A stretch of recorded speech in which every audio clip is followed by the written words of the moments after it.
শুভ জন্মদিন রুদ্রাংশী। সোনামা, তোমাকে দেখো, প্রথম দিন যখন তোমাকে বাড়িতে নিয়ে আসা হয় তার কিছু মুহূর্ত আমি ক্যাপচার করে রেখেছিলাম শেয়ার করবো বলে। এই যে তোমার মা, আমি, তোমার দাদু সবাই মিলে তোমাকে বাড়িতে নিয়ে আসছি।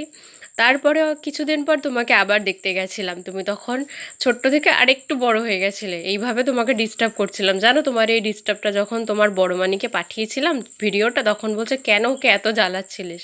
তোমার সেই ছোট্ট ছোট্ট হাত দিয়ে আমার হাতটা যখন ধরেছিল তখন খুব ভালো লেগেছিল। তারপরে তোমার ষষ্ঠী পুজোর দিনে আবার চলে গেছিলাম তোমার দিনের বাড়ি।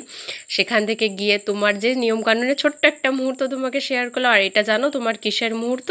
এটা তোমাকে যখন বামনগাছি পুজো দেওয়াতে নিয়ে গেছিলো সেই দিনকার মুহূর্ত। তুমি দেখো ক্যামেরা দেখে কীভাবে তুমি তাকাতে। আর তোমার এই ছোট্ট ছোট্ট পা আস্তে আস্তে কত বড় হয়ে গেছে। এই করতে করতে যে এতগুলো দিন কেটে গেছে বোঝাই যায়নি। আজ তোমার শুভ জন্মদিন, তুমি 1 বছর পূর্ণ করলে। ছবিগুলো দেখে বুঝতে পারছো, আর যখন বড় হবে সম্পূর্ণ ছবিটা তুমি দেখবে, তোমারও খুব আনন্দ লাগবে।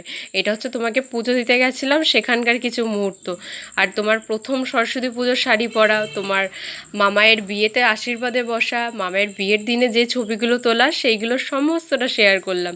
আশা করি তুমি খুব ভালো করে মজা করবে এই দিনটা। যখন বড় হবে এই ছবিগুলো দেখবে তুমি কতটা বড় হয়েছিলে। আস্তে আস্তে এইভাবে বড় হও, দুষ্টুমি করো, সব থেকে ভালো থাকো। আর বেশি বেশি করে দুষ্টুমি করে তোমার মাকে বেশি করে জ্বালাবে। সবশেষে জানাই শুভ জন্মদিন।